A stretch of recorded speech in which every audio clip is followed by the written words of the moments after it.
Good evening friends. Abhyuday academy के online platform में आपका हार्दिक स्वागत एवं अभिनंदन है। मैं अभिनव मिश्रा हिंदी लेक्चर सीरीज का सेकेंड पार्ट आज स्टार्ट करने जा रहा हूँ। फर्स्ट पार्ट में हमने आदिकालीन साहित्य के बारे में पढ़ा था। आज उनकी प्रमुख जो है प्रवृत्तियाँ पढ़ेंगे। तो उसी क्रम में सबसे पहला आज का जो क्वेश्चन है वो है, किस विद्वान ने हिंदी साहित्य के प्रारंभिक काल को वीर गाथा काल नाम दिया है। देखिए, हम लोग इसके लिए एक ट्रिक पढ़ेंगे। वीर गाथा काल, वीर की गाथा, ये हमें पता है कि हमने रामचंद्र जी के बारे में पढ़ा है कि वो बहुत ज़्यादा वीर पुरुष थे। ठीक है, तो इसी ट्रिक से हम लोग याद करेंगे। तो ऑप्शन बी क्या हो जाएगा, यहाँ पे करेक्ट हो जाएगा। ठीक है, अब आते हैं सेकंड क्वेश्चन पे। हिंदी साहित्य के प्रारंभिक काल को वीर गाथा काल का नाम किसने दिया? सेम ही क्वेश्चन है, आप देख सकते हैं क्वेश्चन रिपीट हुआ है बार बार। क्वेश्चन कितना इम्पोर्टेंट है। तो इसका ऑप्शन सीधे क्या हो जाएगा, ऑप्शन ए आचार्य रामचंद्र शुक्ल जी। ठीक है, क्वेश्चन नंबर थर्ड, आदिकाल को वीर गाथा काल किसने कहा है? तो अभी हमने पढ़ा कि वीर कौन था, रामचंद्र शुक्ल जी। ठीक है, तो ऑप्शन कौन सा हो जाएगा, ऑप्शन सी करेक्ट हो जाएगा। ठीक, क्वेश्चन नंबर फोर्थ, आदिकाल को सिद्ध सामंत युग कहा है। इसके लिए भी हम ट्रिक देखेंगे। देखिए, सामंत सा से स्टार्ट हुआ, उसके लिए भी ट्रिक देखेंगे। तो यहाँ भी संकीर्तन भी सा के ऊपर बिंदी लगी हुई, और सामंत के ऊपर भी सा और माँ के ऊपर बिंदी लगी हुई है। तो यहीं से हम लोग क्या करेंगे, इसको याद रखेंगे। ठीक है, next question, question number fifth, आदिकालीन हिंदी साहित्य को सिद्ध सामंत काल कहने वाले विद्वान का नाम है। तो अब तो आपको याद ही हो गया होगा, ऑप्शन नंबर डी क्या हो जाएगा, यहाँ पे करेक्ट हो जाएगा। ठीक है, ऑप्शन डी करेक्ट हो जाएगा। ठीक, नेक्स्ट क्वेश्चन, सिक्स क्वेश्चन, आदिकाल को बीजवपन काल नाम किसने दिया है? तो देखिए, पहले हमने पढ़ा था वीर गाथा काल, अब की बार पूछा क्या है, बीजवपन काल किसने कहा है। ठीक है, तो इसको वी से बी दिया हुआ है, यहाँ पे बी से याद रखेंगे। महावीर में भी क्या है, बी है। ठीक है, वहीं से इसको याद रखेंगे तो ये याद रहेगा, महावीर प्रसाद द्विवेदी जी। ठीक है, इसी ट्रिक से इसको याद रखेंगे। नेक्स्ट, आदिकाल के लिए बीजवपन काल नामकरण किसने किया है? तो इसका भी आंसर क्या हो जाएगा, आप लोग कमेंट के माध्यम से अब तो बताएंगे। ठीक है, ऑप्शन सी करेक्ट हो जाएगा। ठीक, महावीर प्रसाद द्विवेदी जी। आदिकाल को बीजवपन काल कहा है, कौन कहा है? सीधे हम लोग ऑप्शन डी सही हो जाएगा, महावीर प्रसाद द्विवेदी जी। ठीक है, क्वेश्चन नंबर 9 पे आते हैं। क्वेश्चन नंबर 9 क्या है, आदिकाल का वीर काल नामकरण किसने किया है? ऊपर क्वेश्चन था, उसमें था, आप कंफ्यूज हो सकते हैं, उसमें पूछा गया था वीर गाथा काल। यहाँ पे सिर्फ क्या पूछा है उसने, वीर काल। तो हमें पता है सबसे वीर कौन है, विश्व के नाथ कौन, महादेव जिसे आप कहते हैं, उसी नाम से इसको भी याद रख सकते हैं ट्रिक से। तो कौन हो जाएगा, ऑप्शन सी करेक्ट हो जाएगा, विश्वनाथ प्रसाद मिश्र। जो विश्व का नाथ होगा वही क्या होगा, वीर होगा। ठीक है, इसी से इसको याद रखेंगे। नेक्स्ट, क्वेश्चन नंबर 10, हिंदी साहित्य के प्रथम काल को आदिकाल नाम किसने दिया है? तो आप बताइए, हिंदी साहित्य के प्रथम काल को आदिकाल नाम किसने दिया है? तो ऑप्शन क्या हो जाएगा यहाँ पे, देखो, आदिकाल मतलब बहुत साल, आदि मतलब बहुत पुराना। ठीक है, तो उसको हम क्या, मतलब आदि मतलब बहुत दिन से, तो बहुत दिन से मतलब हजारों दिन से, ऐसे याद रख सकते हैं। किससे, हजारों दिन से, हजारों से हजारी प्रसाद द्विवेदी। ठीक है, अब याद हो जाएगा आपको। नेक्स्ट क्वेश्चन नंबर 11 क्या, निम्नलिखित में कौन सा भाग आदिकाल का नहीं है? कौन सा भाग आदिकाल का नहीं है? तो वीर गाथा काल आपको पता ही है, वीर गाथा काल भी है, चारण काल भी आदिकाल को ही कहते हैं, सिद्ध सामंत काल भी उसी में है, ये गद्य काल नहीं है। ठीक है, ऑप्शन बी क्या हो जाएगा, गलत हो जाएगा यहाँ पे। नेक्स्ट क्वेश्चन नंबर 12, आदिकाल को प्रारंभिक काल नाम किसने दिया? ठीक है, तो इसके लिए देखेंगे हम लोग, क्या हो जाएगा, मिस्र बंधु जो थे उन्होंने क्या नाम दिया है, प्रारंभिक काल। तो दो लोग ऐसे थे जिन्होंने क्या दिया हुआ है, प्रारंभिक काल नाम दिया हुआ है। एक आपके कौन हो गए, मिस्र बंधु हो गए, और दूसरे कौन हो गए, गणपति। कौन हो गए, आप लोग यहाँ देख सकते हैं, गणपति चंद्र गुप्त जी। गणपति चंद्र गुप्त जी ने भी क्या नाम दिया हुआ है, प्रारंभिक काल नाम दिया हुआ है। और कौन दिया है, मिस्र बंधु जी ने। ठीक है, नेक्स्ट क्वेश्चन नंबर 13, बौद्ध धर्म से जुड़े हुए साहित्य की भाषा है। देखिए, दो धर्म हमारे हुए, बौद्ध धर्म और जैन धर्म। तो बौद्ध धर्म में हम लोग कौन सी भाषा का यूज किए, पाली भाषा का यूज किए। ठीक है, तो ऑप्शन कौन सा हो जाएगा, डी सही हो जाएगा। ठीक है, next question number 14,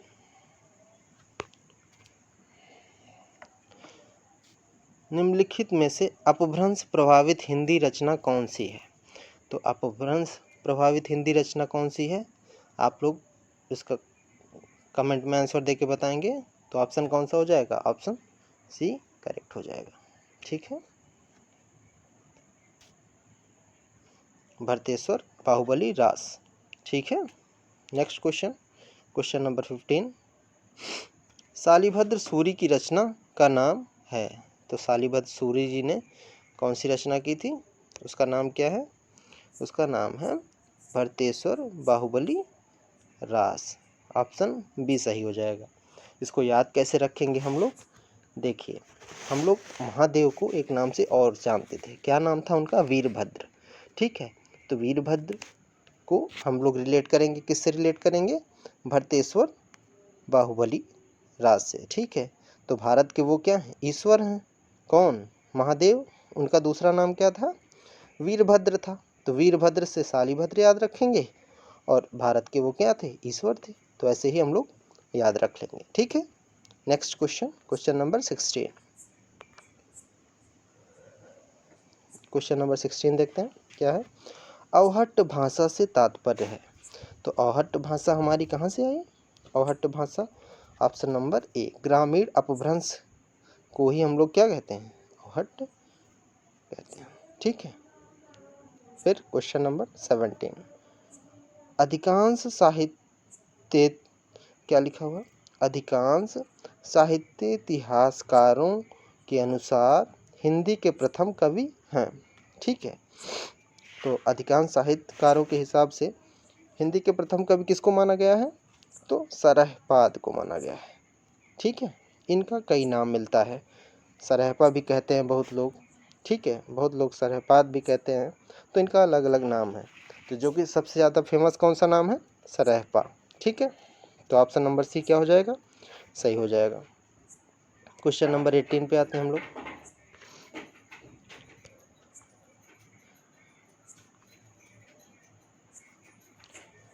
question number 18 क्या है, सरहपाद को हिंदी का प्रथम कवि माना है। तो सरहपाद को प्रथम कवि किसने माना है, तो हम लोग इसको याद रखेंगे, सा से सरहपाद और सा से राहुल संकटायन। ठीक है, यही क्या हो जाएगा आपका, सही हो जाएगा।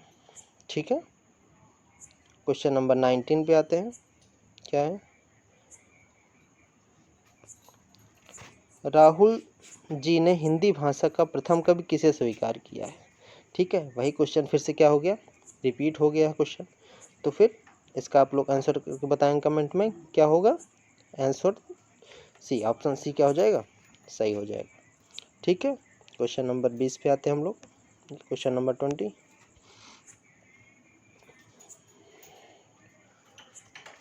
हिंदी का प्रथम कवि कौन है? तो हिंदी का प्रथम कवि किसको माना जाता है? अभी हमने पढ़ा था, उनका नाम क्या नाम है? सरहपा या सरहपाद। ठीक है, ऑप्शन ए क्या हो जाएगा? करेक्ट हो जाएगा। क्वेश्चन नंबर 21 क्या है? स्वयंभू को हिंदी का प्रथम कवि माना है। तो स्वयंभू को प्रथम कवि किसने माना है? तो देखिए, स्वयं प्रभु कौन थे? हमारे राम थे। तो राम से हमने क्या याद रखा? राम एक क्या थे? कुमार थे। कुमार मतलब कि राजा के लड़के थे। ठीक है, तो राम कुमार हम याद रखेंगे। ठीक, राम कुमार वर्मा जी। ठीक है, क्वेश्चन नंबर 22 पे आते हैं। शाहजहां के प्रवर्तक हैं। तो शाहजहां के प्रवर्तक किसको माना जाता है? सरहपा को। ठीक है, सरहपा को ही शाहजहां का प्रवर्तक माना जाता है। ठीक है, Pandit Chandradhar Sharma, question number 23, question number 23 पे आ गए हम लोग। पंडित चंद्रधर शर्मा गुलेरी ने किसको पुरानी हिंदी का प्रथम कवि स्वीकार किया है? तो इनके अनुसार किसको माना गया है? राजा मुंज। राजा मुंज को, ऑप्शन सी यहाँ पर सही हो जाएगा। इन्होंने राजा मुंज को क्या माना है? पुरानी हिंदी का प्रथम कवि माना है। ठीक है, क्या माना है? पुरानी हिंदी का प्रथम कवि माना है। क्वेश्चन नंबर 24, अपभ्रंश का वाल्मीकि किसे कहा जाता है? ठीक है, तो आप लोग को इसको याद करने का जो ट्रिक है वो कैसे याद रखेंगे? देखिए, अपभ्रंश, अपभ्रंश में क्या आ रहा है? सा आ रहा है और बिंदी आ रही है। ऐसे ही आप इसमें कैसे याद रखेंगे? स्वयंभू में क्या आ रहा है?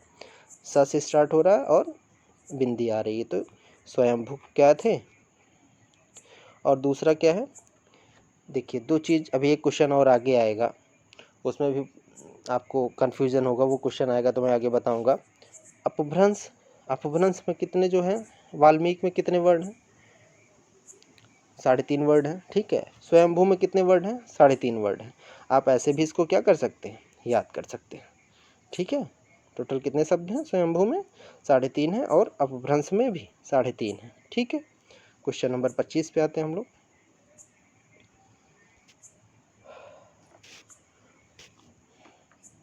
क्वेश्चन नंबर 25 क्या है? निम्न में से किस कवि को अपभ्रंश का वाल्मीकि कहा जाता है? वही क्वेश्चन फिर से आ गया, तो आप लोग बताएंगे क्या होगा। अभी आपको ट्रिक बताया था मैंने, 3 वर्ड से ज़्यादा 3.5 वर्ड है किसमें? स्वयंभू में। और वाल्मीकि में भी कितने वर्ड हैं? 3.5। तो कौन सा हो जाएगा? स्वयंभू। ठीक है, क्वेश्चन नंबर 26 क्या है? अपभ्रंश के प्रथम कवि महाकवि कौन थे? ये क्वेश्चन है। अभी हमने पढ़ा महाकवि भी कौन माने जाएंगे? जब अपभ्रंश के वाल्मीकि जो है स्वयंभू को माना जाता है, तो प्रथम कवि कौन माने जाएंगे? स्वयंभू ही माने जाएंगे। तो ऑप्शन बी क्या हो जाएगा? करेक्ट हो जाएगा। ठीक है, क्वेश्चन नंबर 27 पे आते हैं। क्या है क्वेश्चन? पौम चरु किसकी रचना है? ठीक है, तो ये बहुत फेमस रचना है, ये बार बार आपको मिलेगी। तो अभी तक हम जिसका नाम लेते आ रहे थे उन्हीं की रचना है। क्या नाम है? स्वयंभू। स्वयंभू जी की रचना है। ठीक है, क्या नाम है इसका? पौम चरु। ठीक है, क्वेश्चन नंबर 28 पे आते हैं। अपभ्रंश का भवभूत किसे माना जाता है? मैंने बोला था पिछले, अभी कुछ देर पहले ही बताया था मैंने कि दो क्वेश्चन आपस में कंफ्यूज करते हैं, बार बार वो क्वेश्चन रिपीट भी होते हैं और कंफ्यूज भी करते हैं। तो उन दोनों क्वेश्चन को हम एकदम ध्यान रखेंगे। एक पूछता है अपभ्रंश का वाल्मीकि किसे माना जाता है, तो उसमें हमने किसको पढ़ा? स्वयंभू को पढ़ा। अब उसने पूछ लिया अपभ्रंश का भवभूत किसे माना जाता है, तो ऑप्शन कौन सा हो जाएगा यहाँ पे? ऑप्शन बी करेक्ट हो जाएगा। देखिए, उसमें कितने वर्ड थे? वाल्मीकि में 3.5 वर्ड थे, तो स्वयंभू में भी 3.5 वर्ड थे, उसको उसी से रिलेट करके याद रखेंगे। और इसमें कितने वर्ड हैं? 4 वर्ड। ठीक है, कितने वर्ड हैं? 4 वर्ड हैं। और पुष्पदंत में 4.5 या 5 कह लीजिए। ठीक है, 5 वर्ड हैं, तो इसको इससे रिलेट करके याद कर सकते हैं। या और एक और ट्रिक है इसको याद करने की। देखिए, हम लोग कैसे तोड़ते हैं फूल को, पुष्प को कैसे तोड़ते हैं, अपने हाथ से तोड़ते हैं। लेकिन जो भूत होते हैं, भूत, ठीक है, भूत किससे तोड़ते हैं, वो अपने पुष्प को किससे तोड़ेंगे, दंत से तोड़ते हैं, अपने दांतों से तोड़ते हैं। ये एक और ट्रिक है इसको याद करने की, ठीक है। नेक्स्ट क्वेश्चन नंबर 29 क्या है, निम्नलिखित में से कौन सी रचना पुष्पदंत की नहीं है। तो इसके लिए हमें क्या होना चाहिए, उनकी पुस्तकें क्या होनी चाहिए, याद होनी चाहिए, उनकी रचनाएं याद होनी चाहिए। जैसे महापुराण उन्हीं की रचना है, ठीक है। और कौन सी, जय कुमार चर्यु उन्हीं की रचना है। जयसहर चर्यु उन्हीं की रचना है, ठीक है। अभी हमने पढ़ा था पौम चर्यु, ये स्वयंभू की रचना थी। ये क्या हो जाएगा यहाँ पे, यही ऑप्शन सही हो जाएगा, ठीक है। ये किसकी रचना नहीं है, पुष्पदंत की रचना नहीं है, ये किसकी रचना है, स्वयंभू की रचना है। कौन सी, पौम चर्यु, ठीक है। अब आते हैं क्वेश्चन नंबर 30 पे। क्वेश्चन नंबर 30 क्या है, खड़ी बोली। खड़ी बोली का नाम आते ही किसका नाम याद आ जाना चाहिए आपको, अमीर खुसरो का नाम याद आना चाहिए, ठीक है। जब भी खड़ी बोली का आए नाम जिक्र हो तब आपको तुरंत ही अमीर खुसरो का नाम याद आ जाना चाहिए। उनको क्या कहा जाता है, तोतिए हिंद भी कहा जाता है इसी वजह से, ठीक है, क्योंकि वो क्या है, खड़ी बोली के सबसे पहले कवि माने जाते हैं, ठीक है। तो इसमें क्या है, खड़ी बोली में सबसे पहले काव्य सृजन करने वाले कवि हैं। तो इसमें कुछ देखना ही नहीं है, सीधे ऑप्शन ए करेक्ट हो जाएगा, अमीर खुसरो, ठीक है। क्वेश्चन नंबर 31, क्वेश्चन नंबर 31 पे आते हैं। क्या है, फिर से वही क्वेश्चन, खड़ी बोली हिंदी में सर्वप्रथम रचना करने वाले कवि का नाम है। तो क्या नाम हो जाएगा, अमीर खुसरो, ठीक है। क्वेश्चन नंबर 32, निम्न में से कौन शिलांकित कृति है, ठीक है। शिलांकित कृति कौन सी है इसमें, तो ऑप्शन बी, कौन सी है, राउल वेल, ठीक है। ऑप्शन बी यहाँ पे क्या हो जाएगा, करेक्ट हो जाएगा। राउल वेल जो है ये, इसको एक और नाम से भी पूछा जाता है क्वेश्चन में, इसको पूछा जाता है, दूसरा नाम क्या है इसका, एक तो ये चंपू काव्य है, क्या है, गद्य और पद्य का मिश्रण है ये, ठीक है, जिसको हम क्या कहते हैं, चंपू काव्य कहते हैं। या क्योंकि ये सबसे पहले ऐसा कृति था जिसमें क्या था, श्रृंगार जिसका किया गया था, ठीक है, श्रृंगार रस का जिसमें यूज किया गया था, तो उसी वजह से इसको हम क्या कहते हैं, शिलांकित कृत कहते हैं। तो उसका नाम क्या है, राउल वेल, ठीक है। क्या नाम है, राउल वेल, ठीक। क्वेश्चन नंबर 33 पे आते हैं, निम्नलिखित में से कौन व्याकरण ग्रंथ के रूप में प्रतिष्ठित है। तो व्याकरण ग्रंथ कौन सा है, उत्व्यक्ति प्रकरण, ठीक है। ऑप्शन बी क्या हो जाएगा यहाँ पे, ऑप्शन बी हो जाएगा सही। देखिए हमको व्याकरण से याद रखना है, इसमें देखिए व्यक्ति में व्या आ रहा है और उसमें भी व्याकरण में भी क्या आ रहा है, व्या आ रहा है। तो यहीं से हम लोग याद रखेंगे क्या, व्याकरण ग्रंथ कौन सा हो जाएगा, उक्त व्यक्ति प्रकरण, ठीक है। और ये लिखा किसने है, इसको लिखा है किसने, दामोदर शर्मा जी ने। कौन लिखा है, दामोदर शर्मा जी ने लिखा है, ठीक है। दामोदर शर्मा जी द्वारा रचित है ये, ठीक है। क्वेश्चन नंबर 34 क्या है, निम्न में से कौन सी रचना व्याकरण ग्रंथ है। फिर से वही क्वेश्चन रिपीट हुआ है। ये सारे क्वेश्चन इतने इंपॉर्टेंट हैं कि कई बार टीजीटी पीजीटी में रिपीट हो चुके हैं। आप देख ही रहे हैं कितने बार रिपीट हुआ है, उसमें बताने की कोई बात ही नहीं है, ठीक है। तो आप लोग कमेंट के थ्रू इसका आंसर देंगे, क्या होगा, ऑप्शन सी सही हो जाएगा, उक्त व्यक्ति प्रकरण, ठीक है। नेक्स्ट क्वेश्चन, क्वेश्चन नंबर 35 क्या है, इसमें मिलान करना है, ठीक है। पहले में क्या है, इतिहासकार हैं, दूसरे में क्या है, उनके नामकरण है। जैसे मैंने आपको बताया कि रामचंद्र शुक्ल क्या थे, रामचंद्र शुक्ल का हम लोग क्या सुनते आ रहे हैं, वीर की गाथा सुनते आ रहे हैं कि रामचंद्र जी कितने वीर पुरुष थे, ठीक है। तो उनकी गाथा सुनते आ रहे हैं, तो क्या हो जाएगा, ऑप्शन बी, सॉरी सेकंड, ए का सेकंड हो जाएगा। डॉक्टर हजारी प्रसाद द्विवेदी, आपको बताया मैंने, आदि मतलब बहुत पुराना मतलब हजारों दिन पहले, हजारों दिन पहले मतलब आदि मतलब हजारी प्रसाद द्विवेदी जी का कौन सा हो जाएगा, फोर्थ वाला, ठीक है, आदिकाल। अब देखिए राहुल सांकृत्यायन ने क्या किया था, क्या नाम दिया था, सा के ऊपर बिंदी, और देखिए सा के ऊपर बिंदी कहाँ, सामंत पे है, तो थर्ड वाला सी का थर्ड हो जाएगा, ठीक है। और नेक्स्ट क्या है, मिस्र बंध। मिस्र बंध ने क्या नाम दिया था, बताइए आपको, प्रारंभिक काल नाम दिया था, ठीक है। क्या नाम दिया था, प्रारंभिक काल। और किसने प्रारंभिक काल दिया था, ये आप कमेंट के थ्रू हमें बताएंगे, ठीक है। ये आज का होमवर्क है। आज हमने पार्ट सेकेंड कंप्लीट किया, 35 क्वेश्चन हमने कंप्लीट किया। नेक्स्ट टाइम हमने 35 क्वेश्चन के आगे जो है कंप्लीट करवाएंगे। लगभग इस वाले चैप्टर में 75 क्वेश्चन हैं। तो आज इतना ही, नहीं तो वीडियो काफ़ी लंबा हो जाएगा, फिर आपको देखने में इंटरेस्ट नहीं आएगा। तो नेक्स्ट पार्ट में हम लोग क्या इसके आगे का कंप्लीट करवाएंगे, ठीक है। थैंक यू, जय हिंद।